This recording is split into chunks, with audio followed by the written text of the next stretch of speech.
Donc je suis aux côtés de la tête de liste d'Écosabine, M. Olivier Servat, parce qu'on constate qu'il n'y a rien qui va à Bois-Vin aux Abîmes. On va pas loin, le chemin là, il est vraiment pas bon.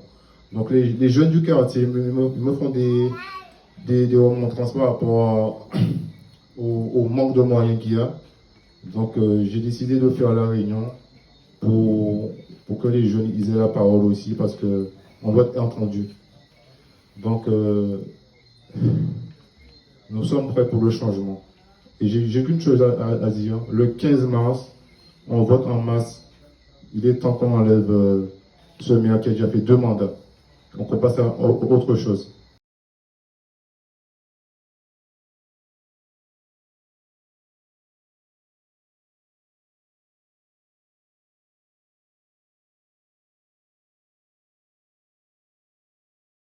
Je vais être, parce qu'il faut l'être parfois, brutal sur la thématique de la formation des jeunes. Et plus largement sur les jeunes aux abîmes. Rien n'est fait aux abîmes pour les jeunes. Rien n'est fait aux abîmes pour les jeunes. Je le répète.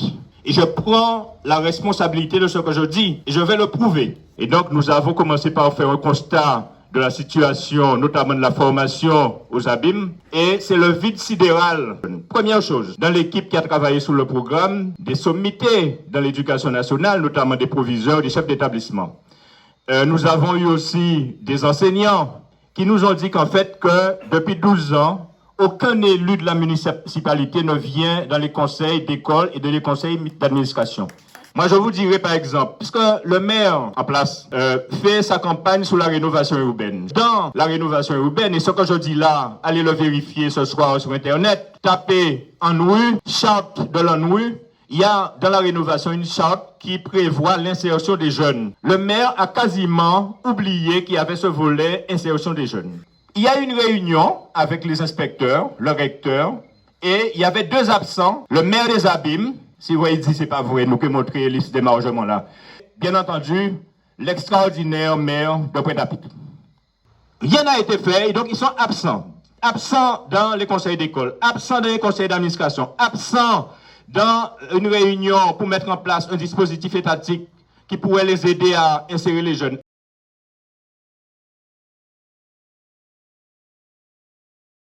Écoutez, c'est pas compliqué. Pourquoi on ne voterait pas pour Olivier? Pour quelle raison? Moi, je sais pas, hein, je suis plutôt pragmatique. Pourquoi? On a quelqu'un qui était là 12 ans. Qu'est-ce qu'il a fait? Quel mandat? Alors, on nous parle de rénovation urbaine. Oui, et alors, ce n'est pas la compétence de la commune, ce n'est plus la compétence de la commune, c'est la communauté d'agglo. Là, on parle du renouvellement des élus. Les élus sont là pour apporter leur vision, donner un cap. Aujourd'hui, on a la chance d'avoir un candidat qui a fait ses preuves, qui a les compétences. Je vous assure que la commune de demain, la commune véritablement resplendissante de demain, ce sera la commune qui sera véritablement gérée par un homme de compétences, un homme qui sera un véritable gestionnaire.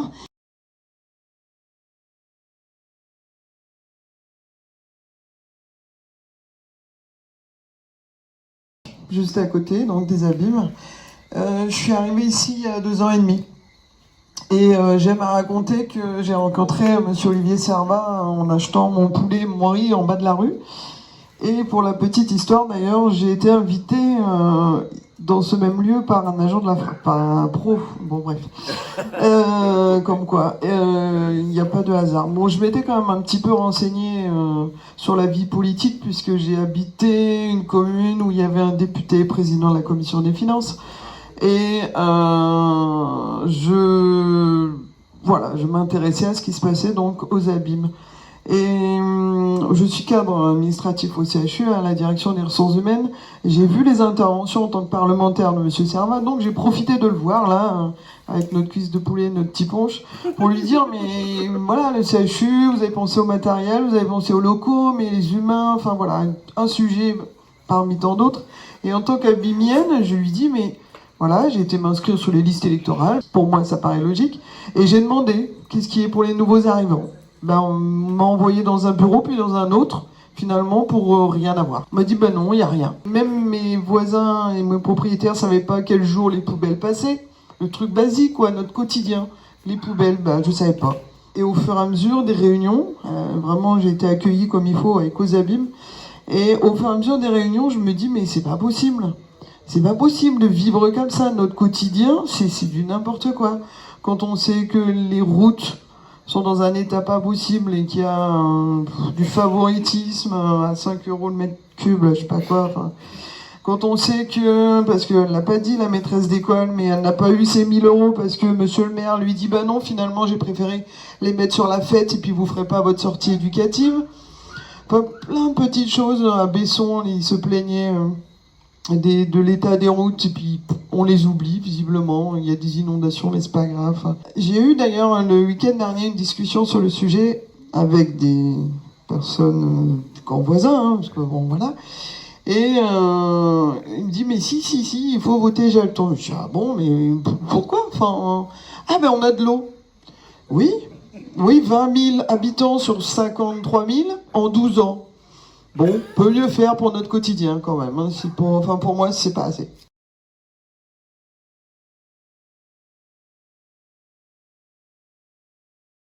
Et au mois d'août, je suis venu en vacances. J'étais à Karak.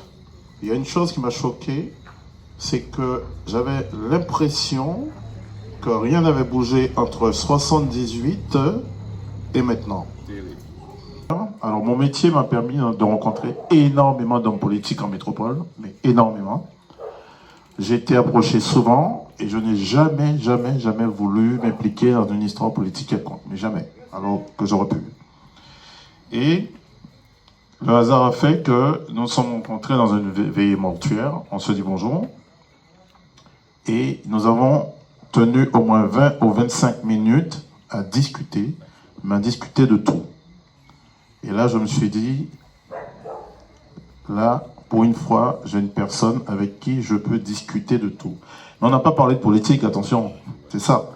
On a parlé de tout, c'est-à-dire on a parlé de tellement de choses, et on s'est dit de suite, on doit se revoir assez vite, et très vite.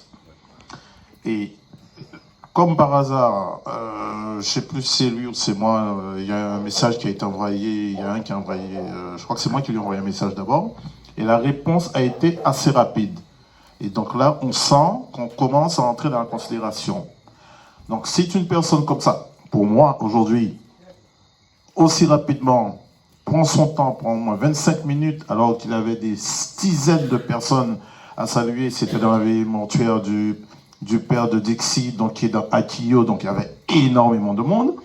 Nous avons pris 25 minutes pour discuter, alors qu'il aurait pu aller faire son travail d'élu, pour aller saluer les gens, et il a pris tout ce temps, nous avons trouvé la passion pour discuter. Donc, finalement, il a réussi à me faire changer d'avis.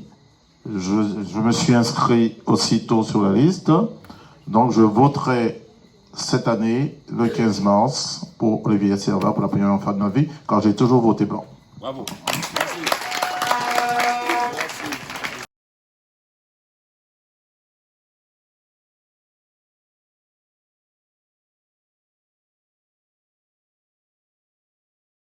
Là, ça fait pas longtemps que je suis de retour sur Boivin. Je vis en métropole et je me rends compte qu'aux Abîmes, il n'y a pas grand-chose pour les jeunes, pas d'association présente et les jeunes ils se retrouvent un peu tout seuls et un peu engagés, tout ce qui est au niveau musical, tout ça. Je me rends compte qu'il n'y a pas de conservatoire pour apprendre aux enfants à jouer un instrument, à créer un groupe, de la danse, enfin de quoi s'exprimer.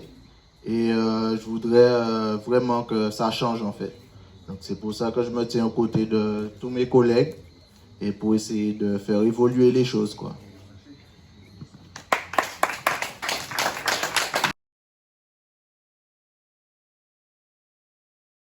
En parlant de politique, en séant mon association, en séant jeune, et on t'avait dit que on va féliciter les autres, les jeunes. Pourquoi? Parce qu'il y a dans le monde là ça, nous avons trouvé dans une situation que les jeunes n'ont pas osé parler. Vous connaissez pourquoi? Parce qu'après, ils ont oui, c'est ça qu'ils ont fait. Là, vous nous parler, ou John Bitin, ils ont venir parler, mais comme nous sommes jeunes, ou pour porter manœuvre, ou pour ciser, ou pour bien à l'aise, eh bien, ils ont veillé, ils ont coupé l'habillage après pas derrière. Et ces jeunes-là, ça, ils ont ni force et courage de parler pour défendre Olivier Servat. Alors, bah, ils ont la main, s'il vous plaît.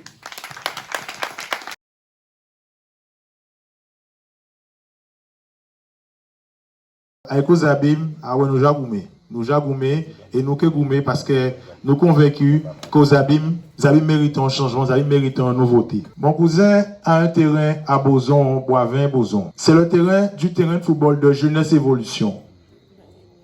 Le terrain n'a pas été payé depuis 12 ans. Depuis 12 ans. Depuis que Éric Jaton est au pouvoir, il n'a jamais été payé, ce terrain-là, ça. Alors, Félix Jaton le payait, Marcin le payait. Depuis qu'Éric Jaton est rentré au pouvoir, il ne le paie pas. Quelle raison? Ah, il y a pas de, il faut des documents, il faut des paperasses, c'est l'autre tourné viré. Et de ça, on comprend, nous jouons, ils ont proposé tout le débiteur en place à l'agent Eradoué là. Mais là, arrivé au niveau impôt là, il y aura demandé un impôt là quand même. OK? Donc, maintenant, j'ai envie de dire, où sont nos élus? Qui est l'élu du quartier? Que fait-il et qui sont-ils? Ce soir, je suis content de vous voir. Vous êtes nombreux. Vous êtes décidés. Et ça, c'est beau. Parce qu'on a besoin de cela. Le 15 mars, on n'aura pas de deuxième chance. Pour moi, il faut qu'on mette le paquet. Il faut que tous chacun, on se donne au maximum pour qu'on n'ait aucun regret. Quand il y a nécessité et quand la jeunesse le réclame, la jeunesse a besoin de vous. L'avenir des abîmes a besoin de vous, messieurs et dames. Alors, allez voir, amis, famille, enfants, cousins, cousines, allez rassembler, allez justement les parler, les questionner et les encourager à voter pour la liste, tous pour le changement d'Olivier Servat.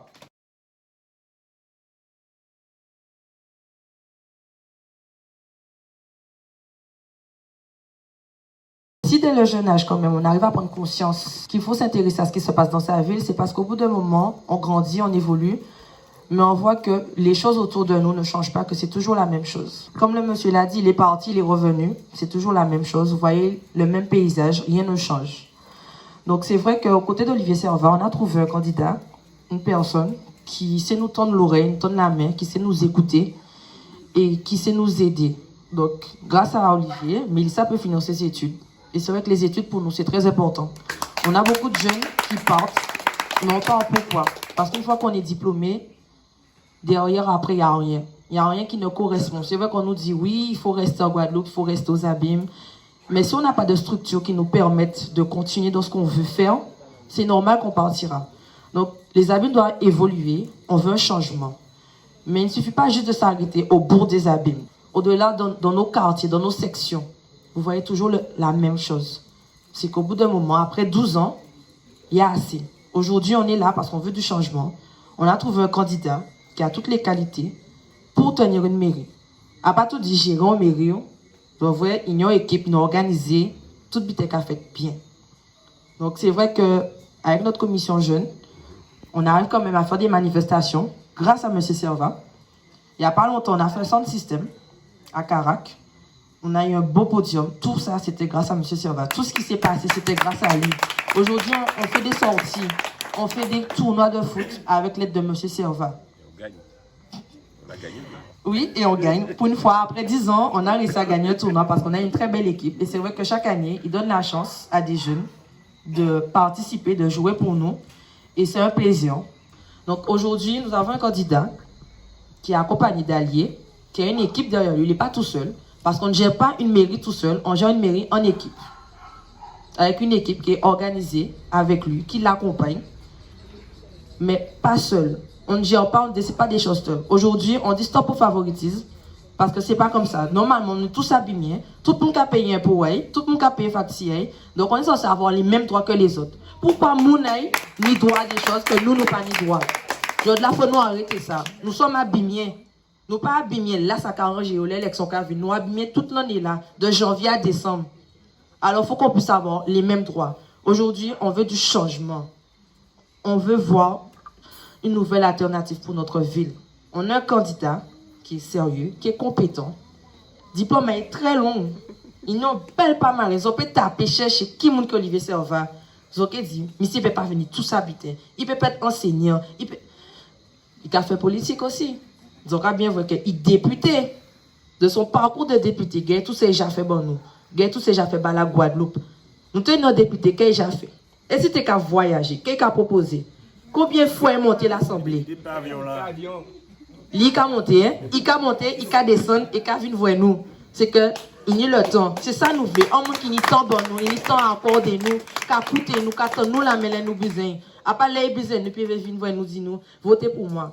Votez Jalton, votez Jalton. Pourquoi? Eh bien, moi, aujourd'hui, j'ai fait mon choix. J'ai choisi mon candidat depuis 10 ans, depuis 2014. Je le suis, je l'accompagne et je continuerai encore. Car jusqu'aujourd'hui, Président, tu ne m'as jamais déçu. Et le 15 mars, nous allons gagner ensemble. Alors, le 15 mars, votez Olivier Servat, candidat tête de liste. Tous pour le changement.